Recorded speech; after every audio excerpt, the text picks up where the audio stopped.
Sabat and Sean Schimmel. Come on out!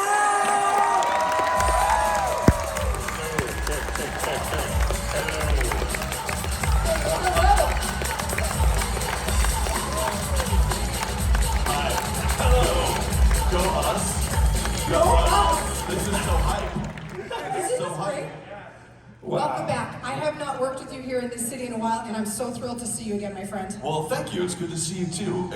You are such a wonderful host. You are. Because you have a smile that you can see from the back of the room. My parents paid a lot of money for this, so there's a lot of races going on in there.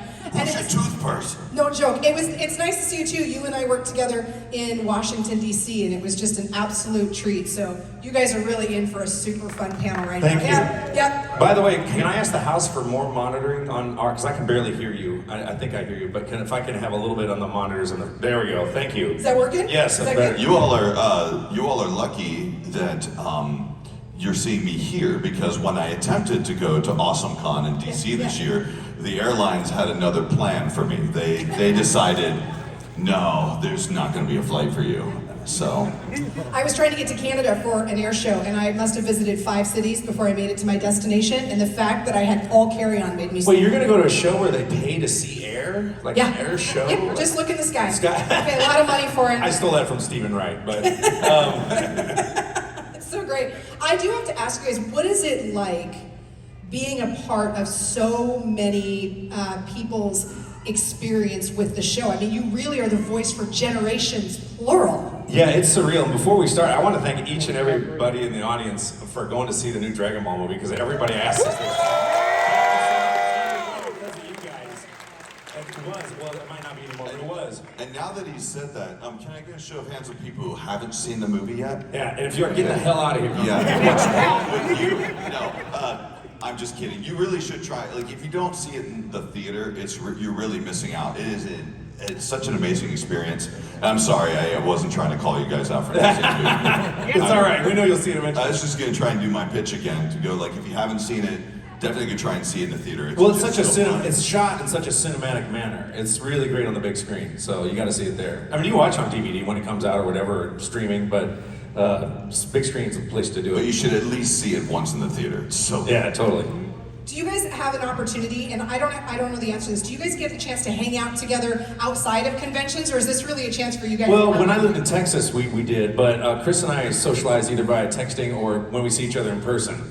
And so that's when we, pick We up on our communicate friendship. a lot. Like, We do. We are good friends. We're practically family members at this point. No joke. It's the best. I've spent more time on the phone with Sean than I have spent with any single person in my family. That's my fault. 'Cause I talk a lot. Sean does talk a lot, but I like to hear from Sean, so it's good. It's mutually beneficial. Who texts more? I do. I send voice. I love voice recordings. I hate texting, and I'm constantly sending voice recording after voice to all my friends. Oh, yeah. And they're usually loaded with comedy. I send at like midnight. And I'm like, oh, I have a funny idea. Okay. And Sean's like, why didn't you respond to it? I'm like, because you sent it when I was lost. Yeah. And my kids wake me up at 6:30. So, yeah, Sean leaves such long voicemail messages for me, but his voicemail messages are so much like conversations with him that I'll forget that it's a voicemail, and I'll go, oh no, Sean, I don't think that's. Oh wait, oh never mind. I'm still talking. That's just a message. I am so glad I asked. I think it's because I'm like, well, my comedy's lost if you can't hear the tone of my voice. So I'm sending you funny stuff, and I happen to think it's all great. So, it's not always. I have to schedule a half hour of my day just to kind of get through all the messages. Like, I'm kidding. Sean. No, you're not the only person who tells me this. I do it to everybody. I feel terrible about it, but I don't care. Is your house like the hyperbolic time chamber? Because I don't know how you have time to do. That's why it's at midnight. I was like, okay, everybody's asleep. Here's my funny idea. I'm also up late playing Destiny. Okay. That's so good. Have you guys seen Sean's Sean Games and stuff on Twitter? Oh yeah, I was twitching. I did the Kamiyamama on the TikTok. All the guys on Fortnite were saying Kamehameha wrong because they didn't watch Dragon Ball. So there was in like Kamiyamama and Kamehameha. So I got on. I played Fortnite with Zach and I streamed it, and then I did my Zach own versions Agula. of it as Goku. And then it went viral, so I was like really surprised, but it was fun as hell. How is that? So you're still doing it pretty regularly? Because I'm not a terrible regular streamer because I'm so busy on the convention circuit, but once here and there, once a month, a couple times in a week sometimes. I'm trying to get on a more regular schedule because it is a lot of fun, you know. And I'm a gamer, so it's fun. How much of your personalities contributed to the characters? I mean, really across all the different work you've done, because it's not just Dragon Ball Z, you've done a lot. I'm in. I've been a little lucky as the voice director for all these years to be able to inject some of my own personality into the show occasionally when I think there's like kind of missed opportunities or something that could be like phrased a little different to make it either funnier or more interesting or something. There was a time in Dragon Ball Super where it was just kind of a really boring scene between Bulma and Vegito. She's like, "Come on, Vegeta, come to the party," and his answer was like, "I don't want to go to the party," or something. It was like really basic answer, and I changed it to, "Yeah, let's go see Yamcha," because there's this whole concept I have in my brain of like how irritated Vegeta must secretly be at Yamcha, because it's Bulma's ex-boyfriend, and he still hangs out at the house all the time. It seems like finally in Super he got his own apartment. But it's sad. It's really so sad. You're talking about the movie, right? Yeah. No, wait. actually, it's Dragon Ball Super, the series. He Oh, has yeah. his own apartment, right? They may have shown it in one of the movies, but it's like he has the penthouse. It's like the 4th floor, and it seems like a large building from the outside, but on the inside, he's got like a single bed and one table that's small that has a vase of flowers on it, but one chair. Like he's not going. He's not having anybody over. Visitors, yeah. And then it kind of works into my theory that Poir, his cat, isn't real. Actually, I take that back. Poir the cat is real, but no one else can hear Poir talk except for Yamcha, and I think he's making it up. I believe that Chaozu is not real at all, and that Tien just like says, "I gotta go save Chaozu," and everyone's like, "Sure, okay." Well, you do the same thing in the movie because Piccolo goes to pick up Pan, and you have Piccolo refer to her teacher as Janet, and everybody's making memes out of it now, but it makes perfect sense. It's totally canon, because if Piccolo's constantly being put on babysitting duty, he's gonna have to know the teachers before he picks up the kids from school. And I just had this weird fantasy in my mind as well. I mean, I wasn't not writing fan fiction about it, but like I do. But I certainly think that like I have this like thought that maybe he goes to like play board games with her or something occasionally. And he's just like grumpy, but he's still playing it like Roy Kent in Ted Lasso or something. Yeah, yeah. So when you approach a character, and I am coming at your questions, you guys are so patient, I appreciate it. When you approach a character, how many voice iterations do you go through before you find it? I mean, is it just right away? In my head, about 1,000, and then you At midnight, texting your voice. What do you guys think about but that? it depends on the copy, and it depends on, you know, if they give you very specific copy and very specific description with even a visual image, you can usually hone in on a voice pretty fast. But if it's real vague, you might go through a lot of voices or a lot of choices before you settle in on what you're going to audition with, you know. And it kind of sucks because I hate to complain about it, but when I first started my career, you were always auditioning in front of a director. But since the advent of MP3s and online and internet, they just expect you to direct yourself at home and send in auditions, and everybody does it. And I think it's a tragedy to the art form, because that's where I do my best work when I don't like that it's that way at all, you know. And I wish that every audition you were reading with the director, because I got some of my best roles by talking with the director during my audition, working something out, and then settling in on it, and then I'd win, you know. And now it's much more challenging to self-direct yourself, you know. And I can do it, and everybody has to do it, but it becomes problematic because if a bunch of voices pop into your head, you don't have anybody to call to go, "So I got some questions about this," and every time I write my agent, I go, "Do we have any more date on this thing?" "No, that's it, sorry." So it's a little frustrating, but there is some creative freedom with it, you know, there is. It's actually created a problem with me where, as a voiceover person, you'll sometimes have to do 20 auditions in a week, and Yeah. it takes hours and hours to do them. Oh, yeah. So what I end up doing is just going like, all right, what's my gut feeling on this? And I just throw it out there and just do it, and kind of, because it's all kind of a gamble anyway. Yeah. Sometimes you wonder like, how far down on the list am I going to be when whoever is reviewing these auditions has them up in a finder window just pressing the down arrow. Yeah. And as a director, I've done this before, where you're just like, you just, hello, Simi, hi, see me. Well, Cool. because you can hear right away. I've done the same thing. Right away, if the first tone of the voice, I'm like, that's not the voice I'm looking for. That's not the voice I'm looking for. And then when I can't find, then I'll go back through and listen to everything in more detail just to make sure I'm right. But you're right, Chris. You can just go through and go, like, no. Yeah. It's. Well, you do it long enough, you get a really good sense of, Yeah, plus you kind of have, like, I direct in a sort of musical, or at least I cast in kind of a musical way. I like all the cast members to have like a sound as if they're in a choir. Oh, it's great. He's a master at it. It's great. I'm not, well, that's very kind of you, but I just like it to where like people are listening to it from another room, they actually can recognize every character. And so some people tend to forget that, like, wow, those two people sound very similar. Yeah. It annoys me, so. Yeah. I didn't realize that was a part of the process, so I can see why being with a director would be beneficial as opposed to just knowing, like you said, you're on the down arrow. I would also think that at the level of professionalism and career that you're at, you wouldn't have to audition at all. So I'm surprised to hear that that's still it's the thing. funny because I was talking to a colleague about this, and he runs into the same problem I have, where he is well known enough. In fact, he's here at the con this weekend. I just don't know if he wants me to tell the story, so I'm not going to mention his name. And it's not anything salacious, but he was like, yeah, I run into this problem where I'm so famous, people think I won't do it because they can't afford me. And he goes, I never book auditions anymore because I just read, and then people are like, gosh, we'd love to have so-and-so on this, but do you think he'll do it? Is he too expensive? He's like, of course I'll do it. What are you talking about? I bumped into that problem as well. People think I don't know how they would know whether or not I'm too expensive. I get paid the same any SAG rate or whatever dub rate they're offering, but it's really weird to think when you get popular enough, or in my case, I do a lot of character voices, but I'm known for a hero voice, but 99% of my work is talking like this, or talking like this, or talking like this, or whatever I'm doing, those are real quick voices, but I'm not usually using, but everyone's like, oh, he's the hero guy. I'm like, you get typecast, It's weird, and it's frustrating. One last funny story. I did have an audition recently where it came up in the audition side, and it's not the first time it's happened, where it says the reference was Christopher Sabat. Dude, I've had that same thing happen. And I called my agent, I'm like, I mean, do I have to audition for this?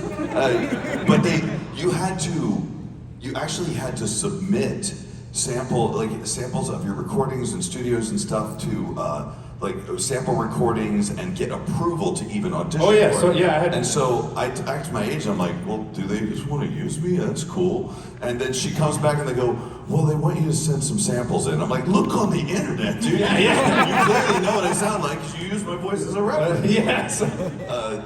Anyway, sorry. I feel like in the job market somehow I feel relatable to you guys, where you're like, really? Like, I can do the job. I've been doing the job. And here I am complaining. And my brother, he works in tech, right? He just went to go audition for a job. He had to have like 7 interviews. It was like hours. Was he getting married? He had to do a presentation and all this stuff to get a job. So I shouldn't be complaining because apparently when you're looking for a job these days, it's a huge process too. So It's not a complaint. I just really wanted to know the behind the scenes, and I think everyone here probably finds it pretty interesting. Yeah. So. And now we begin our interrogation, right? Interrogation process. Because Yeah. look at the lights right there. They're gonna be like, where were you? Look, she turned Is that around right there? towards it. Like, They're all full. it's really hard to see. I apologize. Forgive me. You're behind a light, so I will have no idea. Yeah, it looks like you guys are asking us questions from heaven. It's like witness protection program. Like, we can't know your true Yeah, or identity. something like that, yeah. Grandpa? What's your question? What's your name? Me? Hi, yes, please. I'm Jason. Hi, Jason. And I got your autograph yesterday. I'm sorry. I forgot to record You're welcome. your voice, saying "Go Beyond Plus Ultra." Can I just have you say that for me? Oh, you mean go beyond plus ultra? Wait, one more time. I gotta record it. No. I'm sure somebody did. Yeah, we'll get it to you. Someone find me on social if you recorded that, so that way we can make sure we get to everybody. So, I'll do thank you, another one Jason. before the end, I promise. Okay. Oh, that's good. Okay, That's good. thank you. Thank you. Hi, question over here. What's your name? Hi, my name is Sage. I'm from Portland, Oregon, and my question is, you guys are both really well known for voicing characters in shonen anime, but if you had to pick one shoujo anime that's your favorite, what would you pick? That I'm in or not in? Huh? That I'm in or not in? Either one. Oh, That's open-ended. I like that. yeah. Dragon Ball, I suppose. I don't have a choice. I'm I'm trying to think of all the shonen shows. I'm not even sure I can always define what is shonen and what isn't. Sometimes it blurs the line, you know. To me, it probably girly like girl shows like Sailor Moon. I like Sailor Moon. I haven't watched it in a while. I like JoJo's Bizarre Adventure, but I don't know if that's shonen. I like that a lot. that's pretty shonen. Is it? I just love the fact that they have to have deep emotional conversations mid-battle. Like, cracks me up. And then his father, this was, and I'm like, you guys are about to fight. What's going on? Then there's all this, you know, pop rock Yeah, music. at least in Dragon Ball, they have enough respect to just sit there in silence. Yeah. Or now. Well, the other person. Yeah. Don't interrupt me. I'm about to fight. I'd say some of my favorites have been. Man, I really like Fruits Basket. Is that a show? It is. No, it's a shoujo sort of. I thought Shoujo Fruits light. Basket's a show. I really like Yuri on Ice was a really fun show. Yuri Lowenthal's a great skater. I mean, he really is wonderful. He's So good. Every time I hear that show, I think of his. He's going on tour on ice. It's Just Yuri in a Lowenthal Spider-Man on ice, costume. spinning around. Well, thank you. Thank you, And from Sage. here, I can't see what you look like at all. But It's your Carmen hat makes San it look Diego. like- I was about to say Carmen San Diego, Diego. yeah. I was gonna say from the hat. Are you really at Carmen San Diego? Yeah. Oh, we got it right. We That's found so you. good. That Where hat in the is world? Right there. That's where Carmen San Diego is. Comic Con. We've Comic Con. Thank you, Sage. Question over here. Hi. Wouldn't it be funny if Carmen San Diego and Waldo like had a thing? Yeah, for each that's what other? I was. Yeah, I was thinking like they're all There trying, was a trying to be Waldo wandering found. around, so. We should ship Carmen San Diego and Waldo. I bet you there's fan fiction. There's got to be ship fiction. Hi. Howdy, my name is Jeff, and I want to say you guys are both Mondo cool. I like the word Mondo. Thank you. I drink a lot of juice. My question is this: it doesn't have to be Dragon Ball. It can be any series. Which line delivery are you guys most proud of? Which line delivery are we most proud of? Of lines we've delivered or other people have delivered? You guys deliver. Oh, that I've delivered. I am proud of some of the tweaks I made on the I Am the Hope of the Universe speech for Kai, because I wanted to make it sound more like the Japanese original, and then I added Son Goku to it for the climactic moment, which I'm proud of. And I Will Not Let You Destroy My World scene, which has been kind of a viral meme, I'm really proud of that. Yeah, what about you, Chris? Your favorite line deliveries? Yeah, I The guess. Yamcha one's great, actually. Yamcha.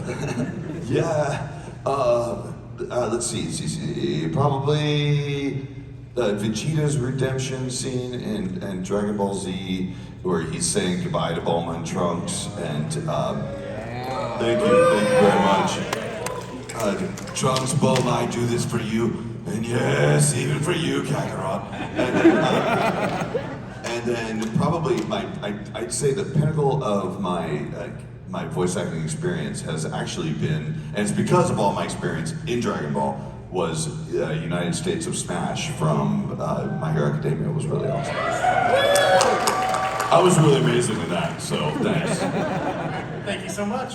Great Thank question. you. Question over here. What's your name? Hi, my name is Carlos. Hi, Carlos. And well, I'm a Frieza fanboy, and I just wanted to ask, how was it like working with the late great Chris Aries?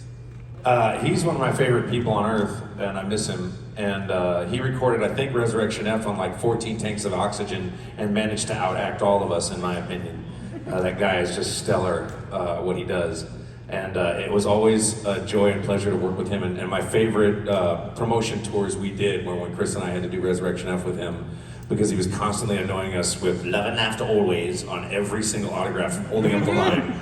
And now that he's gone, I understand what it means. So that's a real blessing, you know. It was really funny how he would sign. By the way, It's all right. it was really funny that that Chris would sign like, "Be gone, you monkey," or whatever on somebody's Frieza poster, and then Chris Love and laughter goes, "Love and laughter." Yeah, it's like Frieza's telling you. And if you think about Frieza saying from that perspective, "Love and laughter always," it becomes a different, but that's not how he meant it. Sean, there was a long time where you and I were making up lyrics to a "Love and Laughter Always." So well, they're not repeatable lyrics, but I wrote a song called "Love and Laughter Always" for him. We kept going. We kept making iterations of it. Oh, though. yeah. And it was based on kind of that theory of like, what if it was like really like dark, A dark- lyrics, but then it was like "Love and Laughter Always" was the chorus.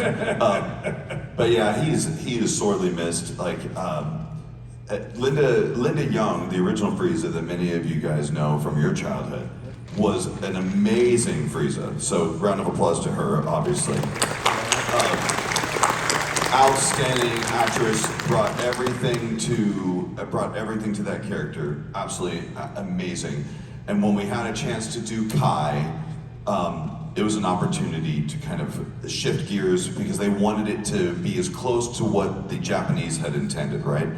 And the voice of Frieza that you know from your childhood is not entirely like the voice of Frieza and the delivery that you would hear in the Japanese. So finding Chris, who sounded so much like what Japanese Frieza sounded like, was able to kind of deliver it in the exact way. It wasn't everybody's thing, but I think he just nailed it. I thought it was amazing, and so we miss him a lot. Yeah. If you're listening, man, we love you. Thank you for the question. Thank you. I do love you guys are asking questions that are wonderfully kind of open-ended because sometimes the granular questions are really hard to answer, and I just really appreciate that. Question over here, what's your name? I'm Elise, and my question is how do you get how do you go from the Japanese and get it to go into English and have all of the voice lines match up? Are you talking about the dubbing aspect of it? How we get it? A lot of that has to do with the writer, and sometimes the writers are aware of how the actors talk. But basically, the writers get a very basic Japanese translation that's pretty raw, and then they have to take that meaning, and then they'll watch the flaps and rewrite something that means that fits that, and then that goes through further tweaking with the actor in the booth in real time, along with producer approval. So that's kind of how and then there's a little bit of digital massaging at the end usually. I think that's the question. It is a very collaborative effort. Most of the work is done by the adaptive writer, and if it's done really well, your sessions go really smoothly. Oh, that's great. Everything's beautiful, and you just say a line, and it just matches the flaps really well. But a lot of it also depends on how good your engineer is, because sometimes the audio engineers, they can. You can read a line, and if they don't place it in the right place, it'll look off. But the better engineers know, if I just nudge this left a little bit more, it's going to look better. And so everyone kind of is involved. Sean will be in, or I'll be in the booth, and we can see a line, and we'll go hey, I think it'd be better if we just changed it to this to match better. And so everyone's kind of involved in trying to make it look good. That's a great question. It was actually on my list to ask. When you work with an adaptive writer, do they give you the entirety of the episode or the script first, so you know when you're changing lines, or do you get it sort of in pieces? No, I get it when I show up and step. That's what I was wondering. I just literally walk in and there's your script, and then go, and then you kind of go, and so it's a trial by fire sometimes. Yeah, depending on the show too. You may only have the finished script the day you walk in, even as the director, the day and I'm you sure walk you've in. done this, and throughout my career, I've been on lower budget productions where the script is not adapted and you are writing it with the director as you go. And that's a dangerous thing because you're doing one character at a time. And if you run into any kind of logic problems or continuity errors after you've recorded that guy, you got to go back and do that as you're working out the other parts of the script. So there have been times where you're just writing on the fly the whole show. It's arduous. Yeah. That's a great, I appreciate the insight on how that works. Thank you for your question. Question over here, what's your name? Hi, my name's Kyle, I'm from Wilsonville. I work with 8 to 18-year-old actors, and Sean, your scream going into Super Saiyan 3 Goku is now iconic.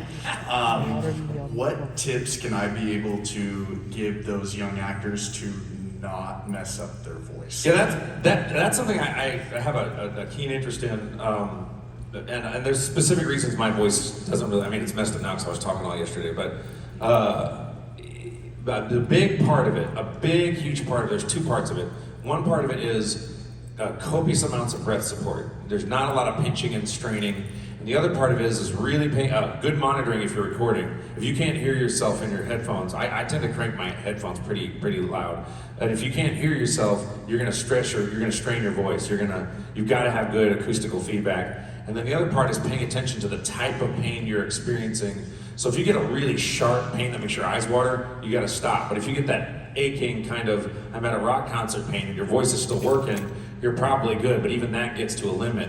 So in order to prevent against that, it's kind of like this philosophy of, lifting with your legs and not your back. If you lift with your legs, yes, there is a limit to the amount of weight you can lift, but you're gonna not screw your back up generally and at some point you might need a waist belt, right? So it's kind of like lifting with your legs is using breath support versus lifting with your back, which would be using just your vocal cord muscles. So huge amounts of air and breath support. It's not a contained thing. You're one of the reasons I passed out on Super Saiyan 4 Kamehameha Dragon Ball GT was because I exhaled too quickly relative to the amount of air and the length of the scream, and I didn't calculate it right. And so I exhaled so quickly I compressed my diaphragm into cutting off my blood supply, and then I guess I passed out. I don't remember much, but other than enjoying it. But and I worry about these young kids who are trying to scream. And all my screams are real, but on Super Saiyan 3, just as an example, I can't hold a scream for 2 or 3 minutes, okay? I can hold them for a very long time. And I was explaining this the other day, Chris, the secret is, can I hold the scream to the cut? And the cut is when they're cutting from one scene to the next scene. Because if I can hold it to the cut, then we can use digital technology for me to pick up on where I left off. So if I'm going, to the cut, and then after the cut it's, well, right at the end of that first cut, I'll start recording again on the same pitch, and then they'll fuse that together using editing magic, and then I will go back over the cut and then into the next scream. So then when they stitch them all together, it all sounds like one scream because I'm matching the pitch and doing that. But usually any scream that you see go to the length of the cut is not edited together because I have to hold it and I'm always watching, I gotta make it to the cut. And so that's some basic advice on making sure these kids don't screw up their voices. That does worry me, actually. Do you have any advice, Chris? I mean, there's definitely inhumanly long screams in Dragon Ball that are impossible to do. And even the Japanese will go just like, ha! And then the character's just like left with their mouth open for another 4 or 5 seconds. But it may sound almost like cheating the way we're talking about how like you can scream up and then extend it and extend it. It actually is very difficult, and it requires a lot of control and a lot of ability to hear your pitches too, because you can't be escalating a pitch and then luckily ramp back up to it. You've got to either time it perfectly or just know that you get to a certain pitch and hold that pitch for like a fraction of a second longer so you can hook into that pitch right before you continue. And it's very, very difficult. But like any other thing, your muscles in your neck and all that, they're muscles. And you just kind of have, I think part of the reason why I can still scream to this day is because I have to do it like every other week. So we were really lucky not to have destroyed I find sometimes my diaphragm muscles are sorer than my throat at the end of a session because I'm squeezing a huge amounts of air like a bellows the entire, and I will usually stretch or do some jumping jacks in the booth and stretch my rib cage out so that I can fill up my lung capacity as much as possible before a super scream. And it's funny because in the recording, it's almost like on those movies where you'll see a dragon show up and then he inhales and there's that silence and it's like, and he torches a village. That's exactly what I feel like when it's like, it's boop, and I go, and then it's just you right after that third beep, and I feel like I'm a dragon taking up a whole bunch of air and then expelling it and destroying a village. Now, what Sean did right there was an example, because he was trying to make the sound of it, that is actually a bad example of how you would take a breath, because you don't ever take a breath from the top of your lungs. Like that's why he's saying his diaphragm hurts. You never if you watch a baby sleep, their stomach goes up and down, and that's how like a deep breath There's always is supposed to happen. Expansion down here as you fill from the bottom up, which I learned from playing French horn forever and ever. So a lot of what my brass training translated extremely well to screaming. And as a matter of fact, before we got ready for this movie, I wasn't sure how many lines I had. I started playing my horn again to build up the muscular resistance instead of yelling, so I didn't wear out my voice. And then if we start Super again, I will probably start playing again, a few weeks and months before to just make sure that I can still deal with it, because I am getting older. And so I'm like, it's getting a little bit more challenging. So Goku is powered by the French horn. That's a great question. Thank you. Sorry for the long answer. I love the long answers though, because I'm learning so much, and I don't know about you guys, but I would have loved it if you said, I love the long answers because it kills so much time. It kills so much time. I would have loved that. But I learned so much, right? So I was over here trying to breathe. I'm like, how do I breathe? And I was like, oh, definitely too high. So that's like, I'm over here just by myself in my head listening to all this. Go ahead, question over here. What's your name? My name is Fred, and I'm a big fan of Christopher there. I am too. I love all your characters and all your anime. Thank you. My question is, do you guys watch Team 4-Star? And if so, what's your favorite line? Here it is. I don't work on that show, so I I don't. wouldn't have the time to watch it with everything you do. I don't have a favorite line. It's been a while. It's been a long time since I've seen him. I thought it was a very long time ago when I first heard them, and they were ridiculously funny. Do you have any chances to watch anything at all? Is there a show that you're into? Or Well, I something don't. you do in your When I'm downtime? done with it, when I get home tonight, I'll watch a show. I'll watch John Oliver or something, and then I'll play Destiny. But I watch a lot of British crime shows. I love British crime. Yeah, that's like a huge thing. Like real crime, and then like scripted. Yeah. So I just finished McDonald and Dodds. That was fun. And then there's this one with Detective Rose I'm watching, and then I watch all kinds of long British crime dramas. I enjoy them quite a bit. It's great. What about you? You watch anything? The weirder the shows, the better for me. Like I like really kind of moody, dark shows. Are you watching any of the Neil Gaiman stuff? Because I'm behind on. Oh, Neil Gaiman? Oh, yeah. Oh yeah, I watched The Sandman. I didn't see Yeah. that extra episode. I thought, oh my god, it's gonna be so deep. I gotta set aside time for it. So I haven't watched that extra episode yet, but I watched the first season. It's great. I love American Gods. American Gods is great. Yeah. Love this. Question. Boys, I love The Boys. And my friend Derek Robertson Yes. co-created that. Derek is amazing. He met me in New Zealand, was just nice as hell to me, and then I hired him to do a variant cover for one of our shows, and he's just having so much success right now, so I'm so proud of him. We had the cast out here a while ago. I think it was in DC, and I basically was like, "You think I could watch this with my daughter, who's sitting over there?" And they're like, "Absolutely not. Not one part of you will watch this with your child." And I watched some episodes. I was like, "Thank you for the sage advice." Oh, 'Cause I was like, Yeah, if you're a kid, don't watch The Boys. Right, question over here. Hi. Yes, hello. My name is Jason, and Hi, I'm Jason. from Philly. You're obviously very prolific in your field. I was wondering, what would you say is the biggest obstacle that people trying to break into the voice acting industry face, and what would be your advice for overcoming it? Think about obstacles. Go ahead. It's the biggest obstacle I think now, because it's changed so much over the years for when we first got into it. Your biggest obstacle is that everybody wants to be a voice actor right now. So your obstacle right now is just volume. Yeah, I would say that. So many people want to do it. So there's a billion ways to become a voice actor. You can be taking classes, you can do whatever you want. You also have to be realistic about where you're at. They're not recording anime in Portland, so or they're not doing a ton of voiceover in Portland, to my knowledge. So I'm more of a practical experience kind of guy, and I also truly believe that if you want to do something like voice acting, which is very specific, you should leave that as like the center of your dartboard and try and hit as many darts on the board as you can. So whenever I talk to people at conventions about this, I'm like, okay, voiceover is a type of production, and so my suggestion is to get into production as well. Yeah. Like if they shoot movies here, become a production assistant. If you find a studio, try and get an internship there or something. Try and work there. Be kind of responsible and reliable and kind, and don't ask too many questions up front because they don't need to be answering them at first. You'll learn things over time.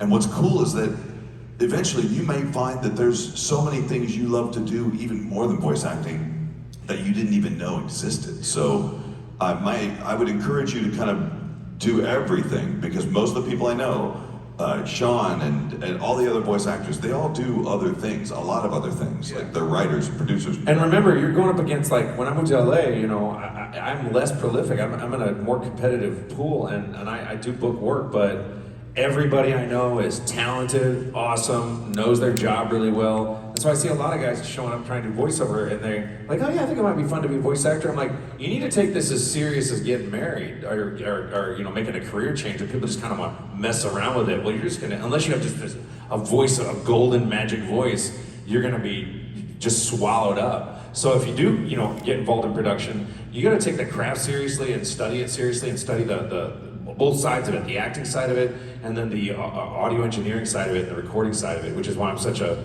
gearhead and taking it so seriously. And even playing Goku this many years, I'm always constantly, how do I make this better? How do I make this, more awesome? You cannot rest on your laurels at all, because everybody else is kicking ass. So the obstacle is, competition, volume, and the lack of available jobs. But I would also recommend, if you really want to be a voice actor, you can be.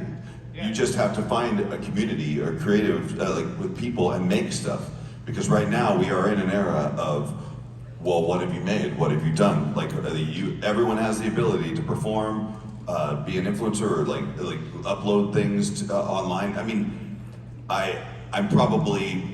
It's the fan animation that I recently saw. Did you all see that? Like amazing Dragon Ball fan. Oh yeah. That was incredible. Like that was unbelievable. And that person had approached me at a con a long time ago to say he was working on it.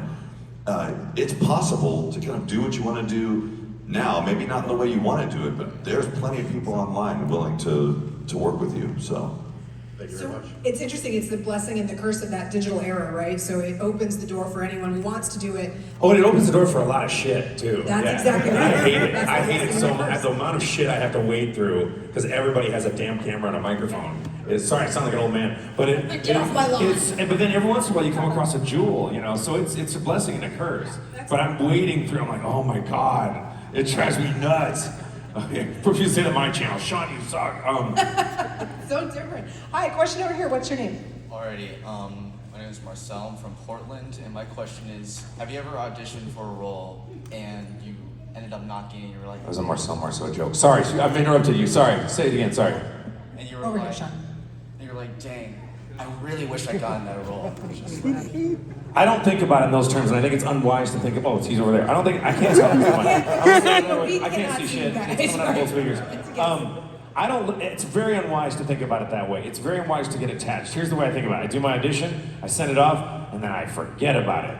Now, I will do this. I will forget about it after I send it. Usually what I'll do is I'll go into my sent box and I'll listen to it 3 or 4 times to see if I like it.